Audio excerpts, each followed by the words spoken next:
Bryce tells an interesting story about leadership, and it includes a company commander, his boss, who doesn't have his rifle in country. And then what a good leader does includes punching his company commander to stop illuminating their position when they're doing a nighttime operation. Contrarian as it might sound, that's what a leader does. He will sacrifice himself and do whatever it takes to make sure that his troops, his Marines, his people, his family have success no matter the consequences. Here's a story. Yeah, I'll tell you about one mission. So I was a 18 Alpha. I was a Green Beret commander in Afghanistan, and I didn't play the dog and pony game. Been counseled many times throughout my career as an officer. You're not a good officer. You don't play the game well, Yeah. as if in the game well in politics was a key indicator on your success as an officer, which it is. If you Yeah. measure success by climbing and getting promoted, Yep. I was bad at that game, and I still am to this day. It's not that I'm bad at it; I just don't want to play. Yeah. Um, and the so out of there's six A teams or six ODAs on in a company, and so for all intents and purposes, my team was ranked number 6, according to my commander.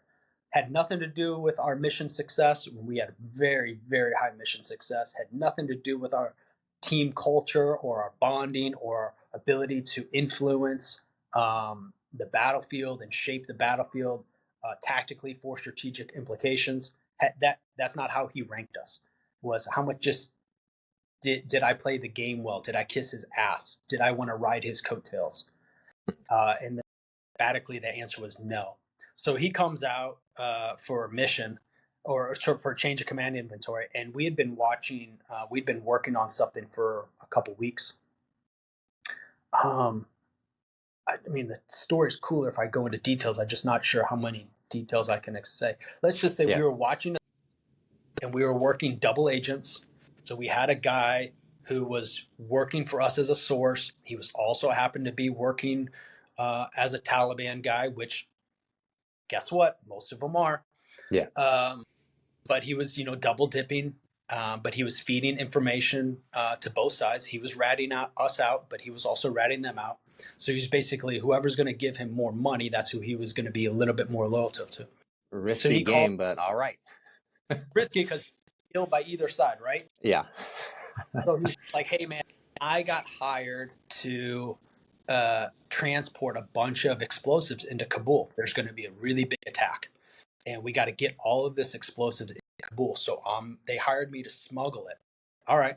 He's like, "Can you get me a truck?" Sure, we can get you a truck. And so we're like, "All right, now we need to make false floors." We were really, playing with fire on this one.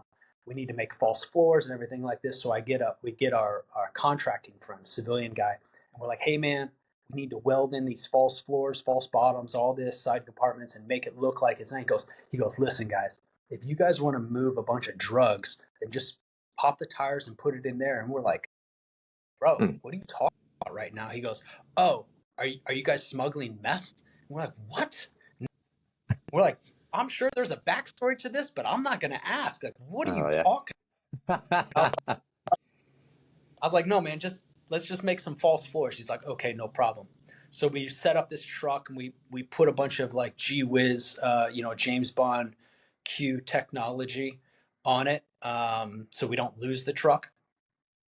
And so we sent out our guy to go pick up this explosives, and we're going to track him into the city, and then have our partnered with another Afghan um, organization to follow the stuff, map out the network, right? And then maybe instead of taking down one target, we can take out a whole network of people and Yeah. really that back, right? To build a network takes time, years, money, and if we could take down a network, that would be the coup de grace, right? You could Yeah. set the condition for a safe Kabul for an extended period of time to allow the forces and the government to establish themselves. That was right, to buy the government time. So we were told, hey, they're going to probably move 1,000 pounds of explosives at a time. All right, cool, no problem.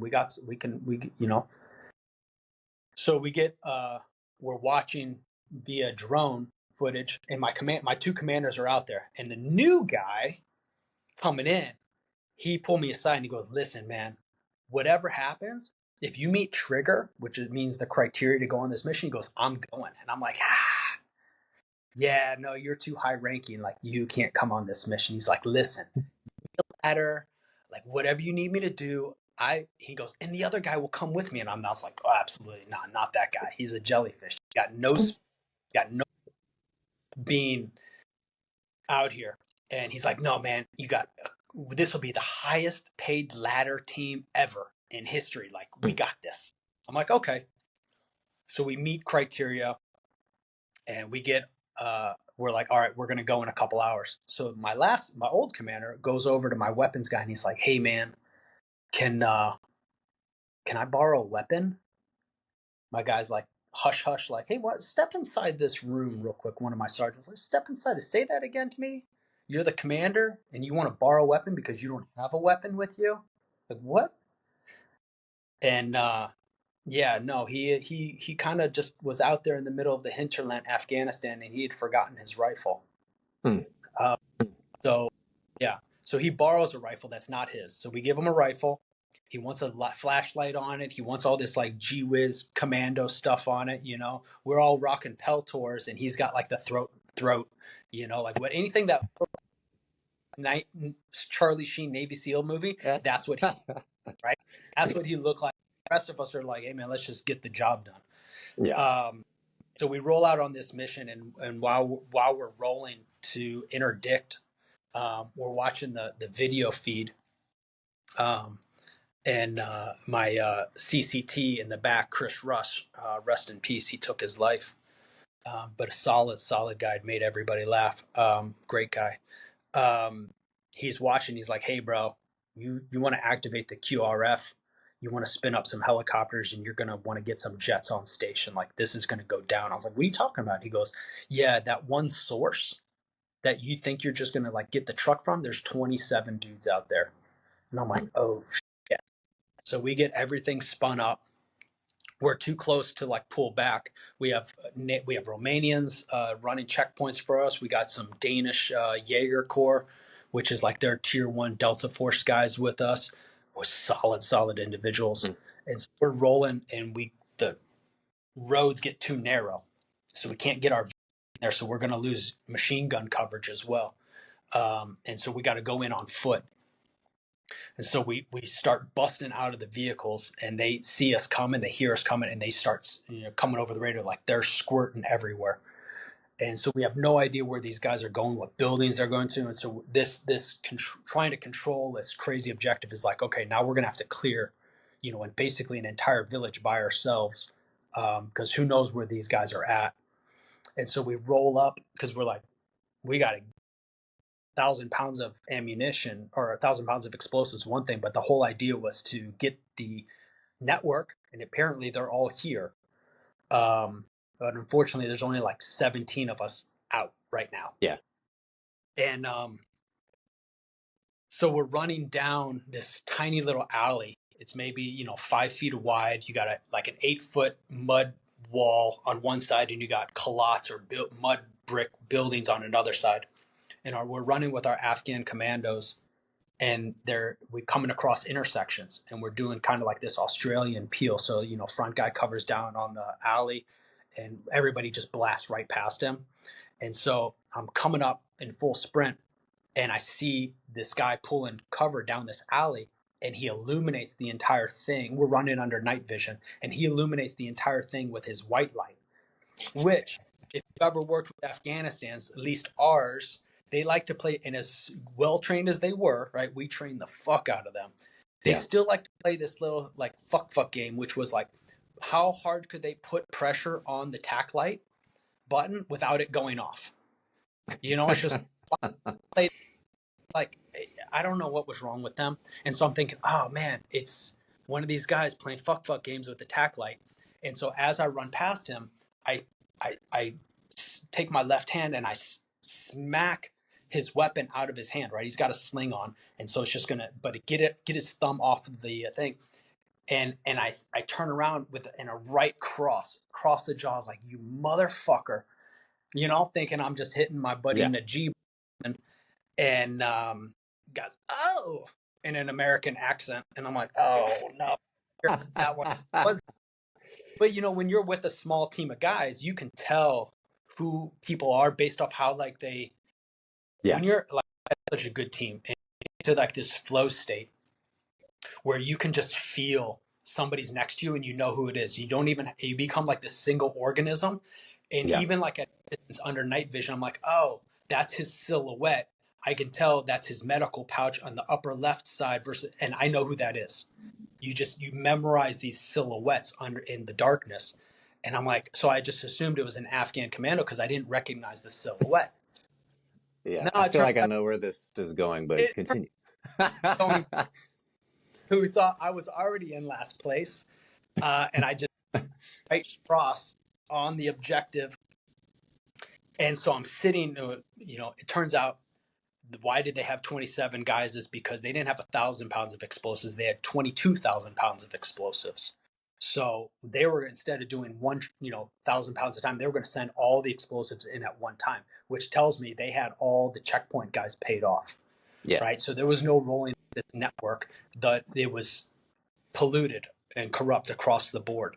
We're 300 miles away from Kabul, so that's 300 miles of corruption. Like, if we had not grabbed this, we were never going to get it back. And so, for context, I think the Oklahoma City bombing was like 3,000 or 4,000 pounds. You want to fact check me on that? This was magnitudes in order Yeah. over the, like, Oklahoma City bombing, is what they were packing in the back of this jingle truck. So our jingle truck now. Yeah. If you give a vehicle to somebody to do something nefarious, make sure you got copies of the key, because our guy, who's a double agent, scrambled just like the other 26 with the keys. Yeah. So now my warrior is in there with like a screwdriver and a K-bar trying to like jam it in there and hot wire a jingle truck. Can't get it out of second gear, so we got like 20 miles to go in second gear, and bad Indian. Oh gosh, like I should have thought of that.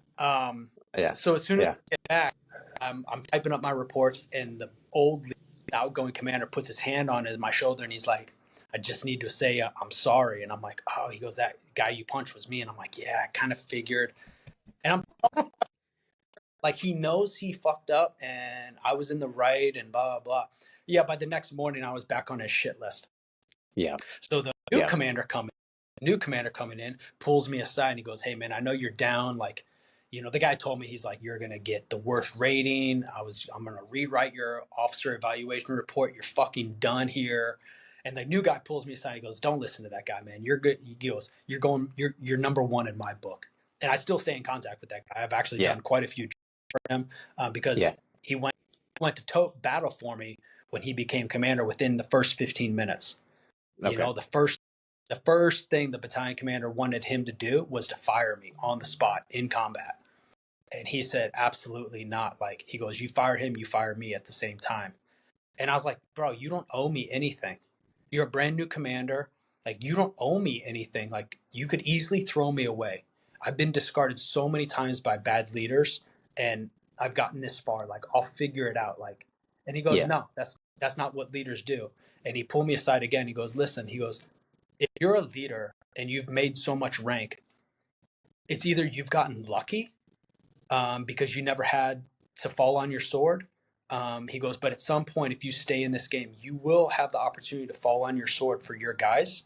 He goes, "Do the right thing for the right people. If they deserve it, then it's the honorable thing to do." And he goes, "And this is what I'm supposed to do as a leader."